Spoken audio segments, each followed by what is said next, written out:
We are talking about your grandpa's favorite position, your dad's favorite position. That's right. It is the Boomer Squad pick, running back.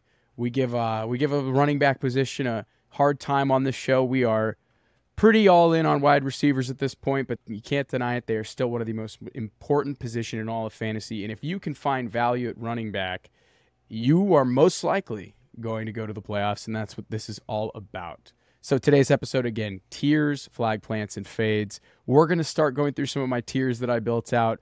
I'm going to get some feedback here from Keegan and Aidan, and then I'm going to hear about some of the favorite guys that they're drafting and guys they're avoiding. It's going to be a great episode. So kicking things off, right? I think our first three tiers are all running backs that we'd be pretty happy to get in drafts right now. The first three I have is Christian McCaffrey, Austin Eckler, and Bijan Robinson. I have them in their own tier. Now, you could argue these other three could easily jump in with Bijan, and the other two are just at the top. But with tier 2, I have Nick Chubb, Jonathan Taylor, and Saquon Barkley. And in tier 3, I have Derrick Henry, Josh Jacobs, and Tony Pollard. All three tiers are studs, but they're going in different points in the draft. You can get Tony Pollard as late as 22nd right now on Sleeper, which just seems like absolute highway robbery. So looking at these three tiers, fellas, what are your initial thoughts? Is there a tier that you're willing to pay up for? Are you fading a tier because you rather take a receiver there? Curious to know where you were landing at with running backs tiers 1 through 3. That's a good question. I think it really depends on obviously what my draft position is. Because again, a lot of these guys, depending on their ADP, I'd be absolutely thrilled for. Like, these are 9 guys that are absolute dudes that should be in the running back 1, at worst running back 2 category this year, assuming that they're all healthy. I think the biggest thing that stands out to me is kind of the discount on Derrick Henry this year. You typically don't see him this low in years prior. And I know we're all expecting, the wheels to fall off the bus for Derrick Henry. And all he does is keep producing. So I love all 9 of these guys in best ball. I have shares, like multiple shares of all of these guys. I've definitely been mixing it up, making sure to expose myself to all of them in fantasy, of course. And then, but Derrick Henry isn't it? Wow, I almost got caught again there. No, himself. I caught himself. I got ahead of Oh, that. wow, Holy this guy's Yeah. learning on the fly. He's a podcaster now. It went out my mouth and into my ears, and I was like, "They're gonna get me. It They're did gonna what get now? me. Yeah. They're gonna get me in fantasy. Yeah. Oh, So no, man. but these are 9 awesome guys. Derrick Henry is the biggest one for me. In terms of wow, I can't believe he's there. Keegan, do you think it's aggressive that I have Bijan Robinson over Saquon Barkley in the first tier? I don't know if it's aggressive. I think Saquon or Nick Chubb could. I think if I had to tier them out to make it more make sense in my head, Christian McCaffrey, Austin Eckler kind of exist in their own tier. And then the next tier would be Nick Chubb, Saquon Barkley, Bijan, and potentially Jonathan Taylor, with Bijan leading that. I don't really think it's aggressive. I think there's a good history of rookie running backs who have absolutely smashed in their first year in the league. Like, you think of Saquon, you think of Zeke. There's a really good history and track record of these guys that have come in the league that are such highly touted prospects that do very well. And Bijan just happened to have wound up in the perfect landing spot for fantasy football running backs as well, too. I mean, you're talking about one of the best rushing offenses in the league from the year prior that produced a 1,000-yard rusher out of Tyler Algier. So I'm kind of wheels up on Bijan. I know we talked about this recently in our group chat, but like, if he falls to me in a redraft league, like at that late end, like I kind of want some pieces of it. I'm typically not a first round RB guy, but Bijan kind of makes me feel something. I'm down to get aggressive on his draft position this year. He has an upside that's pretty hard to deny. If you had Saquon or Ezekiel Elliott or even Christian McCaffrey their rookie years, it is not even McCaffrey was slower out of the gates. It was Saquon and Zeke that were just straight up league winners at rookies. So I think it's just insane that Saquon is in this tier 2 with Nick Chubb. Like, these two are guys that I really want to draft, and they're so much more accessible on Underdog. They're going to be a little bit more expensive in your home leagues with your buddies. I think Tony Pollard in tier 3 could easily finish as a top 3, top 4 running back, and you're getting him later on in drafts. So he's one of those guys where he could easily... That one seems silly. Yeah, I love that. I think in my rankings, it's hard for me to get there considering I think Zeke is coming back to Dallas, and I also do think that there is some hesitation to feature him, but I don't think it really matters. I mean, he became like the featured back and scored 19 points a game for like 10 weeks last year. And it's like nobody cares. We'll talk a little bit more about Tony Pollard later in the episode. Tiers 4, 5, and 6 are, I would consider your dead zone running backs. Ramondre Stevenson, Travis Etienne, Breece Hall, Jahmyr Gibbs, and Kenneth Walker round out our tier 4. Tier 5, I've got Joe Mixon, Aaron Jones, and Najee Harris. I am a lot lower on Najee Harris than consensus. We can talk about that a little bit later on. In tier 6, I've got James Conner, Dameon Pierce, J.K. Dobbins, and Miles Sanders. And I even guess tier 7 is the dead zone too, with DeAndre Swift, Rashad White, Cam Akers, David Montgomery, Isaiah Pacheco, Alexander Madison. So that's about 15 to 20 running backs there. I rattled off, but these are all your prototypical dead zone backs. I'm going to pass the mic to each of you. When you're looking at tiers 4 through 7, which one of these dead zone running backs in redraft is really speaking to you? Honestly, I think if I had to pick, I could go a whole tier. I'll look at tier 6. So the way I'm drafting, and that was James Conner, Dameon Pierce, J.K. Dobbins, Miles Sanders. J.K. Dobbins, Miles Sanders. Okay. So we've got 3 guys in here: James Conner, Dameon Pierce, Miles Sanders, that I think are like extreme value steals. Right? Like Dameon Pierce, like is one of the biggest winners from the NFL draft that just happened, obviously a couple months ago. Like they didn't bring in anybody to add competition for Dameon Pierce.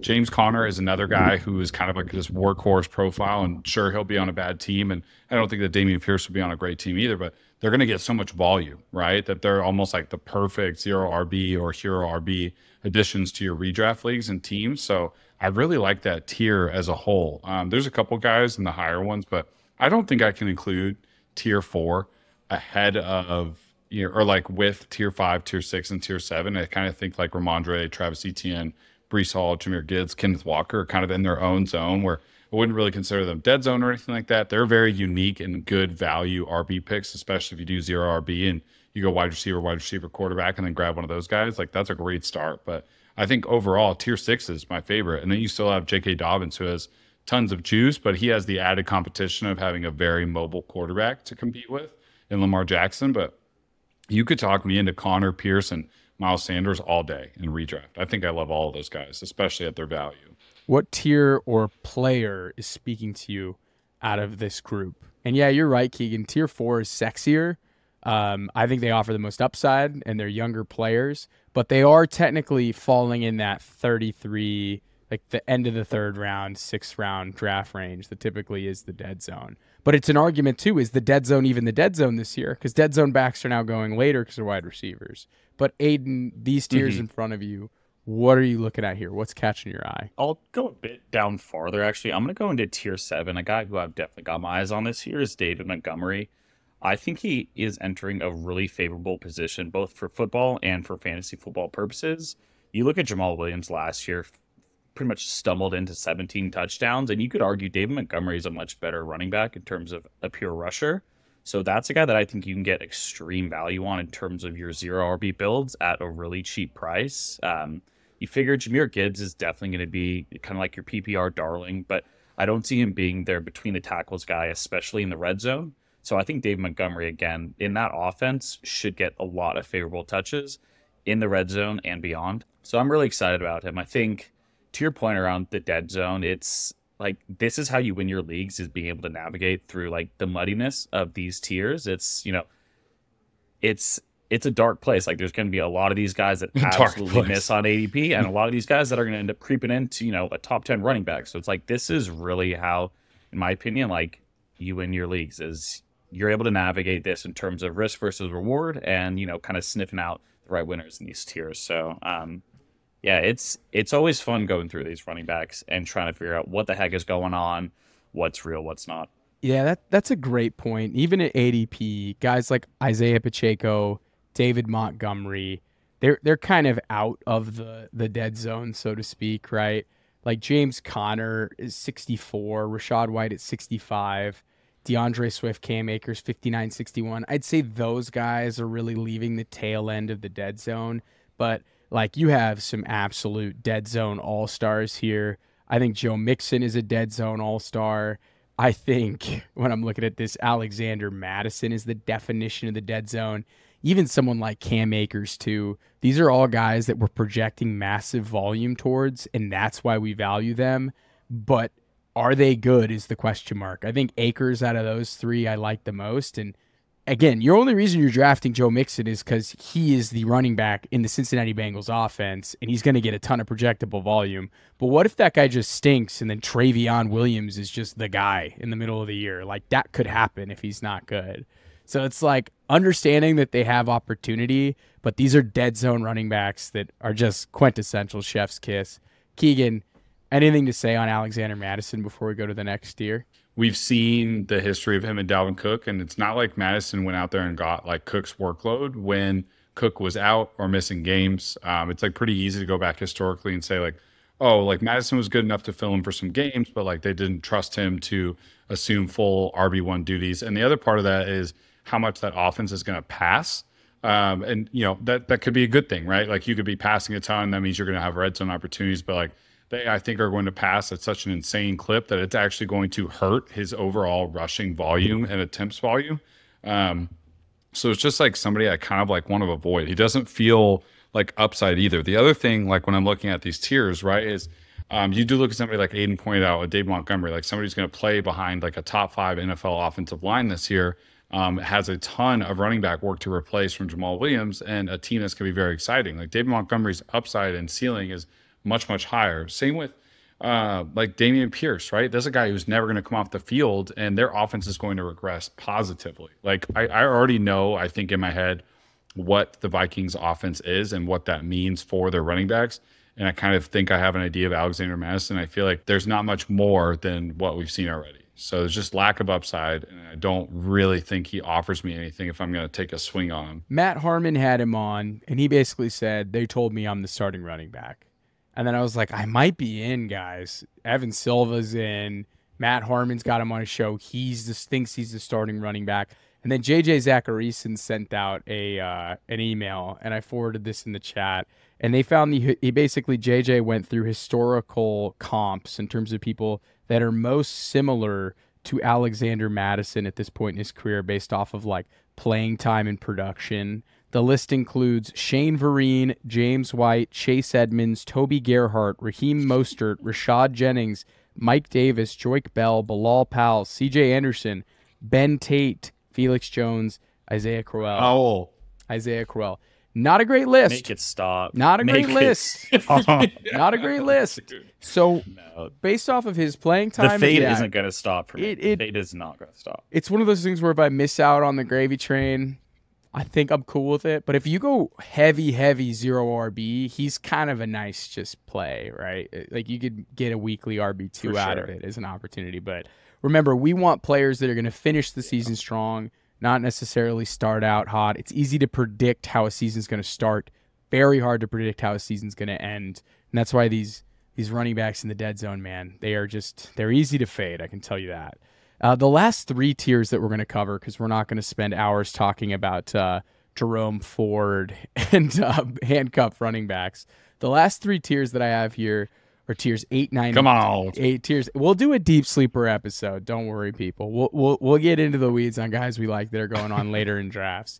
But I have in tier 8, tier 9, and tier 10, I have Javonte Williams, Dalvin Cook, Alvin Kamara. So guys that are coming off of injury, got cut, maybe potentially suspended, but have a ton of upside. Tier 9, we have Khalil Herbert, Brian Robinson. I have Antonio Gibson and Brian Robinson in the same tier. I have A.J. Dillon and James Cook in this tier as well. Yep. So like presumed starters or upside plays. And then tier 10 is your lunch pail 2-down backs that we don't know how much playing time they're going to get. I have Jamal Williams, Damian Harris, Rashad Penny, and Samaje Perine, who I think we might be able to move up a tier or 2 as training camp goes along or preseason and we get an understanding of how much Samaje is going to play. He is a great sleeper right now. If you go 0 RB, Samaje Perine is one of the most automatic 10th round picks you can have when you're building out your roster of running backs. But looking at that specific tier, right, is anybody speaking to you? Any tier, any specific player that you want to shout out? I'm a tier 10 guy. Ooh. You already leaked his name. I've been pounding the drum on Samaje Perine all off Pounding? season. You've been pounding the drum? I'm fading Javonte. No, I said pounding the drum this time. Pounding it, No, not I got it banging. right this You're not time. banging the drum. Okay. You guys know pounding. how I feel. Okay. I'm pounding it this time, yeah. No, I'm pretty high on Samaje Perine. Just given the amount of money that they paid him and where I think Javonte is going to be, I could see a 50-50 split or even better in terms of him, depending on how the year starts. He's got the rushing ability. He's got the receiving ability. He's got an offense in Sean Payton that's going to utilize running backs, both in the rushing and the passing game. So he's a guy that I absolutely love, especially at ADP. I know you mentioned like a 0 RB build. Like, this is a guy you should have absolutely highlighted on your list. Don't let your friends see it, but like, definitely have this ready to rock on draft day. And another guy that I'm high on, this is like, if you've got an appetite for risk, like Rashad Penny is absolutely your guy. A career like 6 yards a carry dude stepping into the Philadelphia Eagles offense. Like, this could be a match made in heaven. The only issue is, can he stay on the field or not? Shit, the man behind the mask has never finished a full season. Is a man who typically averages about 7 games a season, which is a problem. But like, if everything lines up correctly for Rashad Penny, he could absolutely skyrocket in terms of finishing past ADP. So I love this year. And then you got Jamal Williams and Damian Harris too, who could easily both fall in for 10 more touchdowns this year. This feels like just like a really good value bucket for me in terms of guys that I'll definitely be targeting, kind of all 4 of them. So yeah, no, tier 10 of my dogs. I'm a tier 9 guy. I really like tier 9. I'm of the opinion that, who's your guy there? That James Cook is quite good. And I know he's not a bell cow. I'm not saying James Cook is a bell cow by any means. But this is a guy that the Bills seem pretty committed to getting the ball. I know it's day 1 of training camp, but Josh Allen's already saying he looks really good. When they leaned on him at the end of last year, he was hyper efficient, really strong success rate. All the underlying EPA per play stuff was fantastic. He's a guy that he's going to get 70% or 60% of this backfield's touches. Like, that's what the beat reporters are saying, that coaches are telling them. But how many touches is that, right? Is that just a Devin Singletary role? Is it Devin Singletary plus because of the efficiency? Well, Devin Singletary has been a top 24 running back for 3 or 4 years. And you're picking up James Cook right now as the RB 29. Right. So I think you're going to be able to get some value out of Cook going in later in the draft. He doesn't need to be a bell cow for him to be positive EV in terms of a draft pick. And I think he's just a great player. And then you look else in that tier. I love Khalil Herbert. I don't think I'll ever get off the A.J. Dillon bandwagon, even though he's hurt me so many times. It's not your fault, A.J. And then I like both these guys in the Commanders' backfield, in B-Rob and Antonio Gibson. And then Khalil Herbert's going to be a part of probably one of the best rushing attacks in the NFL next year with the Bears. So I like this tier. It's not too expensive, and I like the upside. But Keegan, where are you leaning out of this group? I think I have an idea. You could take a wild guess, but I'm going to talk about Javonte Williams here. There it is. Oh, man. It's okay, we're factoring in a discount, obviously, because of his injury, and it was bad. But like all the other ACL players that like we are like factoring their injury, like nobody's value is dropped as hard as Javonte Williams is. Like, I'm gonna go ahead and say that if I've already built out a decent draft, and I'm looking at this tier 8 of guys and drafting somebody like Javonte Williams in like the back half of my redraft league, like why the fuck would I not take a shot on Javonte Williams, right? I mean, he's coming to an offense with Sean Payton. He's going to have a really good offensive attack because of the coaching scheme. Like, they're going to be a better team. And this is a guy who is a good pass catcher. He's a good runner. He had a fantastic rookie year. Like, there is definitely a lot of potential there. I just feel like his injury discount is almost like way overbaked. You know, I understand ADP, like, and having injuries baked into that, but I feel like his is way too aggressive. I mean, you're going to tell me that we can draft a guy coming off his injury that was basically a top, 30 pick the last year and then his rookie year in drafts, and now we're going to get him at like pick 100 or something like that and redraft. I just feel like that's such a big discount. Why would I not go for that? I think I like a lot of the other guys you took in these and talked about. Of course, I'm a big fan of AJ Dillon as well, Shaun. I think that's going to be a really good balanced rushing attack this year. The Commanders have a good options at offense, and both those guys could be like top, 30 running back options if it all goes well with how I think their offense is, because I'm a big believer in Sam Howell. But if there's any guy that has the most upside and the highest risk in this, it's Javonte. His upside is, potential top 15 running back, and his risk is, bottom 40 or below that. Plays like and it's 8 games. obvious because of his, that's the risk you take, right? But I mean, you're also drafting him, at, like I said, in the back half of your redraft. Yeah. So I'm down to take a swing at Javonte at this point. His price is way too cheap, I think, in my mind. He's a better pick for me in best ball because I don't know when his spike week may be. Same. So it's easier to be like, hey, upside here. In redraft, it's just like, is Javonte going to play this week? Did he hurt his hamstring? What's his role? I think that the upside case is 100% there, but you're just going to have to stay patient. You really are. And he's got to be like your RB3 or 4. If you like have Javonte as your RB2, it's going to be a tough build. You know what? Some people in Dynasty don't have the option, and they're going to have to start them every week, Shaun. So Some people are me. It's me. I'm stuck with it. Some people are me, and they're going to have to start him instead of starting Jalen Warren or Michael Carter this year. So, Yes. but yeah, I understand that. The injury is very baked in to his cost, and his injury was very bad. Yeah. But good upside play. If I've already got 2 good running backs, and I see Javonte hanging out on the board, like I'm probably taking a swing. And those are our RB tiers. Again, our top 10 tiers. We'll have more in terms of deep sleepers and handcuffs, but I think it'd be more valuable if we actually talk about the guys that we are planting a flag on. These are the running backs that we find ultra valuable. They are key targets at the running back position. I'm going to hand this over to Keegan. Keegan, you're going to start us off. Who is the guy? Beautiful. Who is the running back that you are going to be drafting no matter what? This is your guy. He cannot bust. Who is it? Who's the guy, Keegan? Beautiful. It's Saquon Barkley.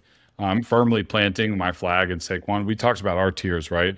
You've got Christian McCaffrey, Austin Eckler, Bijan in your top 3, Shaun. And I think Saquon deserves a spot in there more than any other running back kind of on this list. He's another year removed from his injury, and like people at best ball, are drafting him as like the RB6 right now. I mean, you're getting him around pick 19 in best ball. Now I know his redraft ADP is much higher. He's actually like the RB3 according to Sleeper, but I still think that might be too low. I think he has RB1 potential finish, like the best running back in fantasy football finish potential this year. He's also got a unique case of being a very hyper talented guy and a bell cow. That's part of what goes into your potential for being an RB1 and having a top finish in fantasy. It's like, are you getting a bulk of the work for your team? First year under Brian Dable, he basically clocked a career high in like 352 touches in his first year with Dable. He's also on the field for 80% of the Giants snaps last year. He had 60% of the team's rushing attempts in 2022.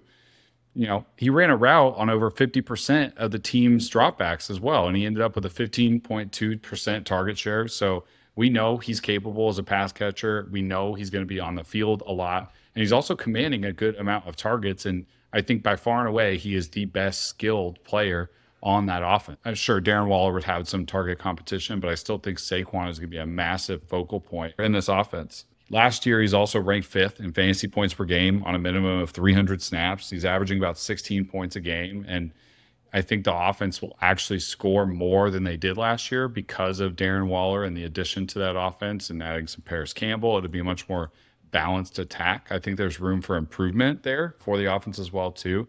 But he's just a dude, right? I mean, we all know who Saquon is at this point.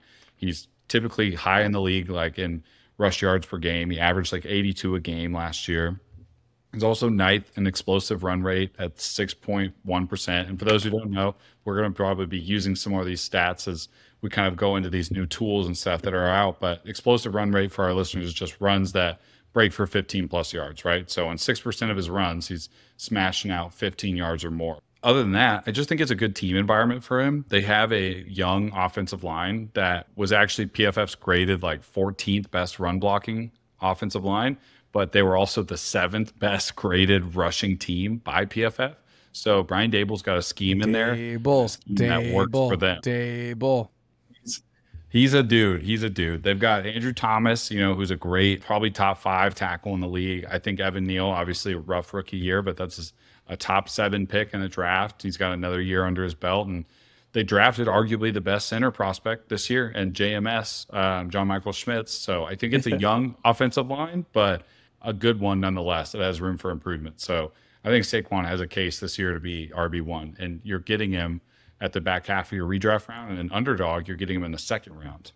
My favorite thing about Saquon this season is we now know that he has to get 1,300 yards and like 11 touchdowns to hit this crazy bonus that he gets, which triggers a more expensive franchise tag. So the reason why he took that deal to get to 11 million is he actually drops him up to his franchise tag number being like 15 or 16 million next season or something.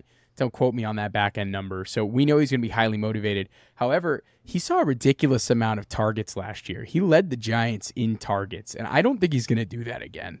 So he's going to have to hit home with higher touchdown efficiency, because I think, of course, he's going to have that receiving role, but he was like the only receiver there for like 2 or 3 weeks. It was pretty bleak for that offense. Aidan, are you worried about negative regression coming for Saquon Barkley? No, I'm pretty excited for Saquon. It was very brave of him to hold out and cross the line like 2 days later. So I did think that was funny. I'm happy he got paid. He's going to be in the same situation next summer, as you mentioned. So it's like the running back position is just in a tough spot. But in terms of his production, because he can kind of do it all in that offense, like there is a path, like Keegan said, to being RB1 in fantasy. The volume's there.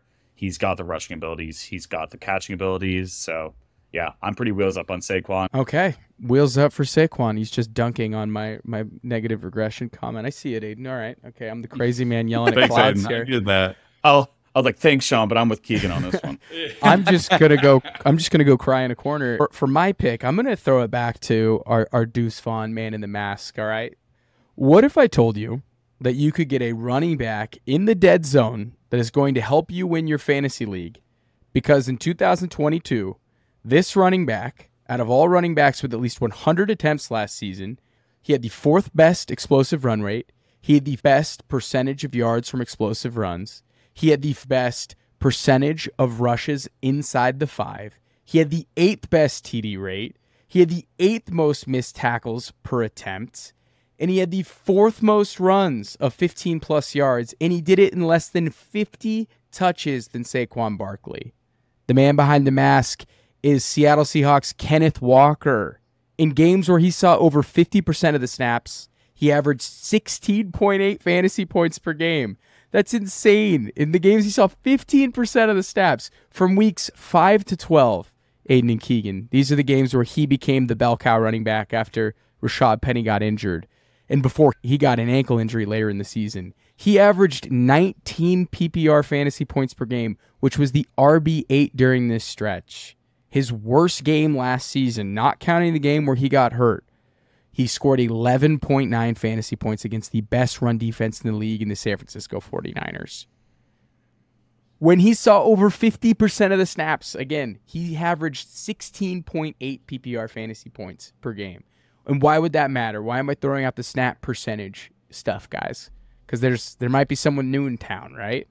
And that would be... Don't matter. It would be Zach Charbonnet. And we are big fans. This is a very pro Zach Charbonnet podcast. If you watch some of our best ball drafts, we pick up Walker and Charbonnet. We are big believers in both of these players.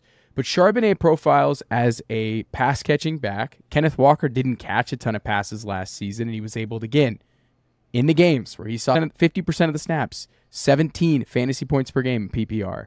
He is going to excel in this role as that first down, second down back, explosive play back. He's going to be hitting home runs. He's uber talented, and you're able to take this guy 35th overall in Sleeper and in Yahoo ADP, and then you're getting him at like 52nd overall on Underdog right now. I love Kenneth Walker. I love this Seahawks offense. I cannot believe I'm saying these words as a 49er fan, but I'm kind of all in on what Seattle is currently offering. Are you guys buying Kenneth Walker? Are you afraid of Zach Charbonnet kind of capping his upside? Where are you both landing here? I'm in. The only simply I'm in. Yeah, I'm in. Like the only thing that could go like really bad for his value would be if like Charbot turns into like the primary like goal line back, which I don't think is going to happen. I think in terms of size, like they're pretty equal size. Kenneth Walker, is the incumbent. He's going to be starting with those touches, I would assume. So I am all in on Kenneth Walker. You guys know I have him on my dynasty roster. Super stoked. Wish they didn't draft Charbot, but I still see a path to an absolutely monster season from him. Like he's a home run threat every time he touches the ball, as you've already touched with some of these these explosive run rate stats. So it's like, even if he's not the red zone guy, like who cares? He's scoring from the 40-yard line anyways. It's like he's going to be an absolute slam dunk this year. Like you have to watch him every time he touches the ball because it's like just sideline to sideline, absolute madness from him. Yeah, I was pretty intrigued going through some running back statistics when we were like building out this episode document and just seeing how often Kenneth Walker showed up in some of the very favorable statistics, all of which Shaun has beautifully laid out for us. But I'm in. I do see a world where both of the running backs are like viable fantasy options, but like for sure, this offense is going to be fantastic. Awesome. You guys, they're going to be really good. But you know what was going to be a sweet offense. What was crazy is remember they drafted Kenneth Walker and he didn't. I guess he had like a core surgery heading into the season, but remember he didn't play until Rashad Penny got hurt. Like Carroll was riding with Penny. He wasn't playing at all. So like. I think that Charbonnet, it's going to take a while to get him on the field, and I think he's good insurance because Walker did get hurt last year. He could get hurt again, and Charbot's just a good player. I really like both these guys. Like He's a beast. I like both these players, but Kenneth Walker has that Jonathan Taylor year 2 upside that's kind of just staring you in the face in terms of what he brings in the explosive run game. Aidan, I stole your Deuce Vaughn gimme. I didn't say gimme. I actually didn't say it. I just did the man behind the mask. You missed gimme, but I thought you kind of. I thought it was well executed. Yeah. Yeah. We're gonna do that again. I think the listeners are. We're doing that again. I think they're gonna like that. Yeah, one. we're teeing that up for socials, and we're just gonna like tease out who the player is. Okay, Aidan. I thought that was magnificent. Who are you taking? Who's your flag plant? Yeah, so you've already teased him a little earlier in the episode, and he happens to be Deuce Vaughn's teammate. It's the one and only Tony Pollard. We've been pretty high on him all offseason, and I think for good measure. He got cleared earlier this week for training camp, so it's like anyone that had concerns about his ankle, leg, whatever you want to call it, those are all completely gone. Tony Pollard is back. The competition to touches is pretty much non-existent right now. I know we're pretty much all expecting Zeke to come back, who did suck up a little over 200 touches last year. But even if he does return, I don't think we're expecting the same type of workload for Zeke. So I think there's a pretty clear path for Tony Pollard to touch the ball over 300 times in this offense. He had just over 5 yards of carry. Give me 300 Tony Pollard touches. Ooh. Deuce is going to be on the sideline yelling, gimme, as he absolutely streaks down the sideline to a top RB5 finish. But, dude, I'm fired up. This offense is just electric year over year. Sure, there's the concerns with the change in scheme with Kellen Moore leaving, but this is still a top 5 scoring offense 2 years in a row. This was a top 10 rushing offense as well last year. So they're going to run the ball a ton. He's going to touch the ball a lot. I've currently got him as RB8 because, it's hard to really talk myself into getting him into that top 5, but in terms of his PPR upside and what he's going to do on the ground, it's absolutely reasonable to expect for him to be a top 5 running back this year. I think he's got all the skill sets, lack of competition, great offense. It pretty much checks all of those green boxes that you want to, and you can get him, as you mentioned, right around the 22nd pick right now in your redraft league. So it's depending on if you're in a 10 or 12 team league, this could potentially be your 3rd round pick after getting 2 studs at that 3rd round wrap. The value for him is magnificent in my opinion. So I don't know. What are you guys' kind of temperature on Tony Pollard this year? I'm in. Yeah, I'm in. I think it's so simple. Yeah. I feel like he's the cheapest back that has potential RB1 finish upside. It feels like stealing. I don't know, like little candy from a baby. Fantasy football's hard, but if you draft this player, it's easy. The tweet threads. It's literally here's my thread. Why? Yeah, the way to win fantasy football is taking candy from a baby. Here's how you do it. This fantasy football player will break the slate in 2023. He will give you a 500% chance of winning your league. Where did you come up with that percentage? You just made that shit up. I missed a huge statistic. Oh my god. He's a freaking dome bro. He's a dome bro for crying out loud. And that's what we call the bow on top. Just when you thought Tony Pollard could get any better, at least 50% of his games are in domes. Ladies and gentlemen, dome bro Tony Pollard. What are we doing when Zeke signs with the Cowboys? Because that seems like it's going to happen. Is it just, I think it doesn't matter because we're going to take you take 100 touches probably away from Zeke and you add those to Pollard. Like you shift the scale of who's priority running back, because I think Zeke got way too much last year, and we all know that. For sure. Every year. And Tony will earn those back. Yeah, well, every year, the past couple of years. But, I mean, I think I'm not worried. Even if it comes Pollard completely forced their hand. It was like, okay, you are the running back one now. It's like going back to like how we talk about Madison, it's like he completely forced their hand because he's that dude. It's like he gave them no choice but to give them those touches. And if Zeke comes back, he's probably going to get more touches than we'd like, but I don't think it'll resemble his 2022 workload. That's baked into his ADP, right? Like, I think so too. Sleeper and Yahoo right now. Wow! By the way, ESPN's down so bad. Sleeper is now the consensus ADP on Fantasy Pros. Like, what an all-time bag fumble from from ESPN. All they had to do was evolve, and they just ignored it for 10 years. They gave us win probability like 5 years too late, and you still have those friends clinging on just because like league data, bro. We can go through it, like we can look at it. I promise you. Yeah, no. Go use Sleeper. If you're not on Sleeper, tell your league commissioner it's to Sleeper get or get the fuck out. Seriously, it's now it isn't all rainbows and butterflies and Tony Pollards in the fantasy landscape. There are guys right now at the running back position that we want nothing to do with, right? These are guys that we are going to be avoiding at all costs. It's not even like, oh, if they slide for 2 rounds, we'll draft them. No, this is the do not draft. This is your absolute fade. This is the no thank you. The upside case is not happening. Keegan Thompson, kick us off here. Who is your biggest fade at running back in 2020? This one makes me a little bit nervous to say, and I've thought back and forth about it, but I am going to fade maybe one of the league's best talents at the position this year for running back, and that talent that I'm fading this year is Johnathon Taylor. Wow. I do not see. Tell him why. I know. I'm here to tell you why I'm going to fade Johnathon Taylor in the year of 2023. That's my job, actually. But there's a couple reasons. I'll start at like just kind of baseline Johnathon Taylor stuff. He's not a very great pass catcher. I think he offers limited upside as a pass catcher in general. So, if you're talking half PPR or PPR leagues, there's already some limits to what his ceiling can be there as well. Now, he is a good runner, but I don't think he was very efficient last year. And he actually had like not so many great games, like yardage wise. In 11 games he played, he only rushed for over 100 yards twice. And outside of those 2 games at Houston and Las Vegas, which were awful teams last year, he never totaled more than 86 yards. Another thing, which that just sounds bad saying out loud. It like amongst RBs who played in at least 10 games last year and had over 750 rushing yards, like here's how he kind of stacks up. He was 20th in explosive run rate.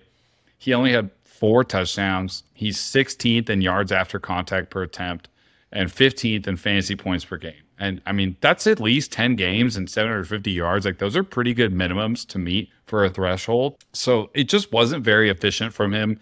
It was not a good season overall. Obviously, I know he had some injury issues, but just wasn't the same Johnathon Taylor we saw the year before. And now introducing Anthony Richardson, who will become his biggest competition, I think, for goal line touches and rushing upside. Anthony Richardson, probably one of the freakiest athletes to ever come out at the college level and perform so well at the combine that, people are calling him a unicorn athlete. It doesn't bode well for Johnathon Taylor's upside. And there's actually kind of like, there's a little nitpicky stat, but this is kind of interesting that I thought was pretty cool. No team with a rookie quarterback that has attempted at least 250 passes in a season has produced a top 6 running back in PPR points per game since 2018. So we've got 5 years where no running back that had to play with a rookie quarterback like cracked the top 6. And the top 6 is about where Jonathan Taylor is being drafted. I mean, we have him in our tier 2 of running backs and assuming that he will be an RB1 on the year. Another thing is we can only use college data for this, and we can't use Anthony Richardson's pro data because he doesn't have any yet. But in his 12 starts at Florida, the Gators running backs combined, like all his running backs in total combined for 22 catches on 27 targets. So it's good for 7.3% target frequency to his running backs. So now you take into factor that he's going to steal touches at the red zone, steal opportunity for rushing touchdowns. He doesn't really have historical precedent to check down because he actually does have a great deep ball. Thinking of all these things in my head, I'm like, I don't think Jonathan Taylor is worth the cost. I mean, you're going to take him in redraft in your top 12 picks, and you could probably have a way better upside receiver. Like I'm fading that all day. Like if we're talking about Jonathan Taylor in the 3rd round, I think maybe I'm more interested, but 1st or 2nd round seems like such a steep price to pay. On top of it, their offensive line was pretty atrocious last year. They were only the 13th highest graded run blocking team by PFF, and they had a 29th overall team grade and offensive grade, but they didn't make major improvements on their offensive line. Like they didn't bring anybody new in really, and they kind of just have like the same unit, and their unit used to be good. So maybe there's potential for a bounce back there, but last year was pretty atrocious for them as well. I mean, we're talking Quentin Nelson here, who was at one point considered basically all pro, and he had an awful year last year. So I think, we're probably looking at some comparisons to the 2022 Eagles or like the 2022 Bears with these high value rushing quarterbacks. And, the 2022 Bears, this is probably a better comparison than the Eagles.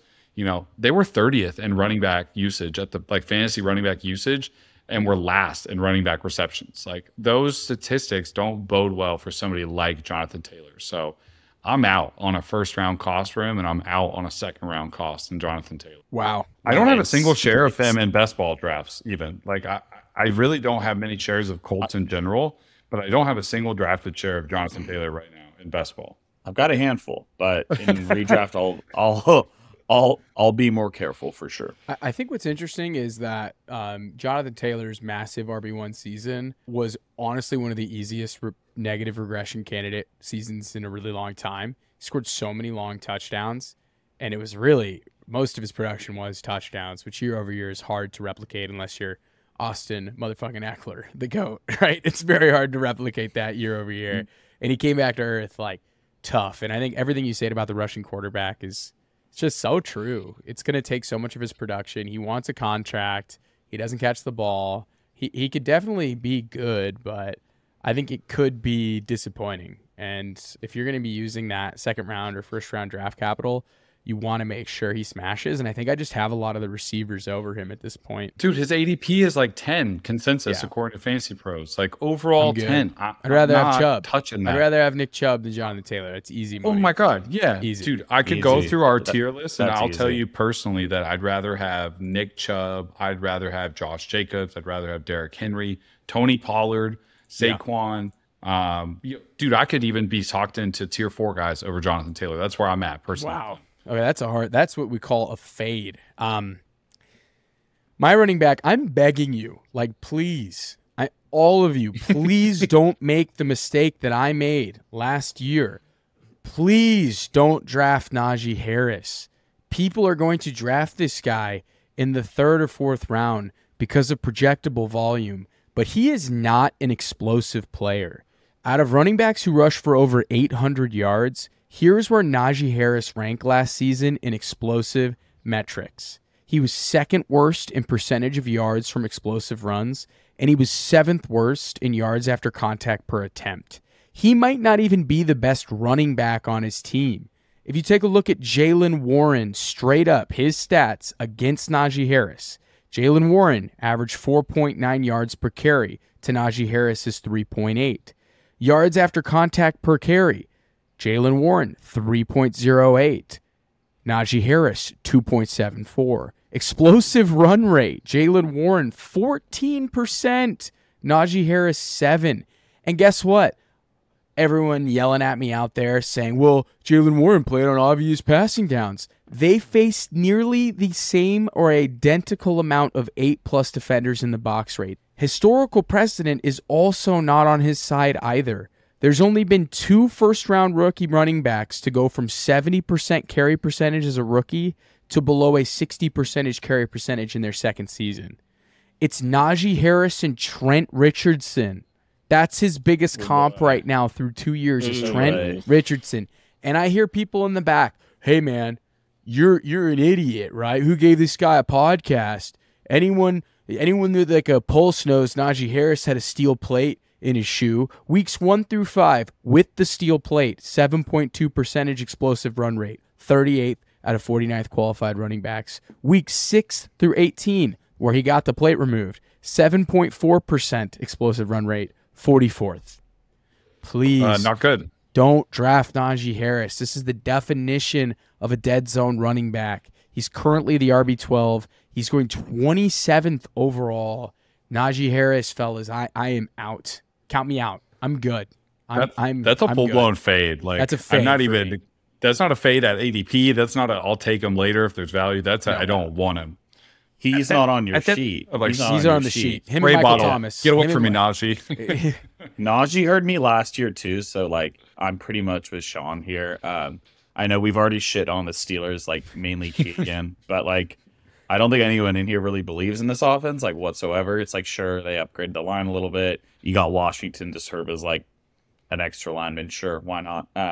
Yeah, no, Jalen Warren's the better running back there, but it's like you have this first round running back that like you kind of have to keep playing. It's a pretty bad situation they've got themselves in. Yeah, at that price, it's like this is a true dead zone running back. Do not waste your draft capital here. I'd rather grab my first quarterback, grab a better wide receiver, or even another running back in that range. It's a hard no from me, Doug. Aidan, round us out. Who is the last RTM running back fade?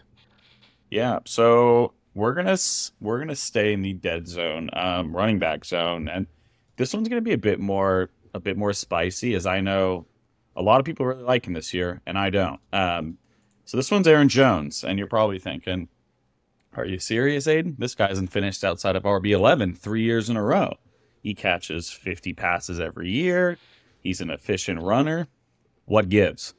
And there's a few main issues that I've got with Aaron Jones. One is he turns 29 this December and going into his 7th season in the NFL. As we know, the sharp off can be pretty dramatic once you get to this age for running backs. It kind of comes fast. It's definitely case by case, but you're getting to that age where you typically don't want to be in ownership of these guys, especially if you're a dynasty manager right now. You should be doing everything in your power to move out from Aaron Jones, unless you are pretty much going championship or bust this year, and he's the running back that you need. But the age is a huge issue. It's not something I'm very interested in. AJ Dillon is still looming and is going to see probably roughly 200 touches, maybe more, depending on health and efficiency, especially out of the gate. Hit 186 carries and 28 catches last year. So it's not even just rushes with AJ Dillon, who I know kind of profiles as more of like your bruiser. He's still catching passes out of the backfield too. And then the last thing is, what is this offense going to look like without Aaron Rodgers? A lot of, his juice came from Aaron Rodgers having a lot of trust in him, giving him a lot of checkdowns. Like the PPR upside was always really safe with Aaron Jones, because even if he wasn't having a really good rushing week, he's probably getting 4 or 5 targets, giving you, a safe 5, 6, 10 points in the receiving game, which was really interesting. There's a lot of things to like about Aaron Jones. Like I get, especially like if you look at his historical numbers, but in terms of like the factors around him this year, like you're going to see this narrative with me pretty much all summer. And I know you guys already have, like the Packers offense right now is just so unknown. I don't know how much they're going to be running it. Is Jordan Love going to even be competent whatsoever? What does the split look like between Aaron Jones and AJ Dillon? It's just like there's so many red flags there to where like he absolutely profiles as that dead zone running back. I've got him right around running back 15. So again, it's not like a full-fledged fade. I would take him at the right price depending on what my roster already looks like.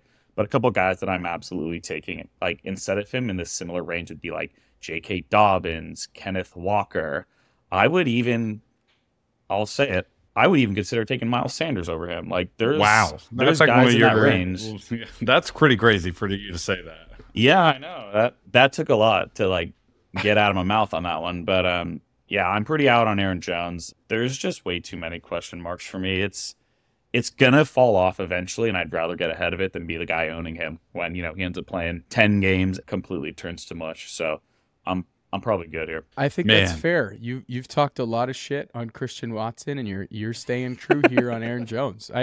I think, like, what if Jordan Love runs the ball more? Like, what if he scrambles? I'm not saying he's like a mobile quarterback. I'm not saying he's going to design runs. But, like, what if Jordan Love isn't checking the ball down like Aaron Rodgers was to Aaron Jones? He's going to see a major dip in production. And Aaron Jones scores a lot of TDs. And what if this offense just doesn't score that many touchdowns this next year? What if they're just like a slow, grinded-out team with a good defense? Like, that's for sure in the range of outcomes. And I love Aaron Jones. He's been one of the best running backs in the league since he came in. But there's a lot of risk there. And it's baked into his cost. But I don't know. I think Agreed. I don't think I'm going to be rushing to draft him on a lot of my fantasy teams. And I can live with it if he's still really good. It's kind of one of those things where, like, if I get burned, I get burned. Because at ADP, his ceiling is probably running back 10. If I had to guess, maybe like he would RB12. Really have to be efficient to get higher than that. So, if he finishes 5 positions higher at ADP than he is, like, I'm totally okay with getting burned there. It's just there's so many unknowns that I'll live with that. But if he looks good, I might try and trade for him. You might be one of those guys where it's like, oh, he's still the same Aaron Jones. Okay, I might try and go acquire him. Yeah, I just like I kind of want to see how this offense shakes out. I'm willing to take like a risk on such a flashy wide receiver outside with Christian Watson, but I don't know with Jones. Keegan, before we get out, one word on Aaron Jones, or one sentence. One word seems a little restrictive. Best player on their offense. That's what you do. You fade the best players on the offense. That's how you do it. That's all I'll say. Like, also, I do think AJ Dillon probably bounces back a bit last year. I mean, he's acknowledged where he was bad last year, so he's very aware that he could do better. So maybe it's a more split. I can understand the argument, but I kind of like Aaron Jones this year. So last I don't know year, if I'm full on fade. Here's Aaron Jones since 2018. He finished 24th, 2nd, 5th, 10th, and 9th. 9th and 11th. Okay, yeah, it's if someone was to be like you're crazy for the fade, I'm like, I get it. Like the past years, like I get it. Like he's proven year over year, like he's that dude. But then like he's getting old, man. It's gonna come. He's just so efficient. He's just a really good, efficient running back. That's for sure. I love when he wears the hat too. It's pretty cool. He caught 5 touchdowns last year and 6 receiving touchdowns the year prior. Yeah. If that dips, he's gonna be an RB2, and that's where he's being drafted. But that's it. That will do it for running backs, tiers, flag plants, and fades. Please don't draft Najee Harris. Keegan, before we get out of here, anything to say to the listeners? I hope everybody has a great week. What do you love? I'm loving, this is going to sound so dumb, but I tweet about this today, but like, I'm loving Hope Core. That's my new aesthetic. Hope Core. Just positive memes. Good vibes, good messages. Keegan. Yeah. Why'd you let us do a fade segment then? That's so I love hope. Bad vibes. That's bad vibes. All right. I love hope. Everybody, until next time.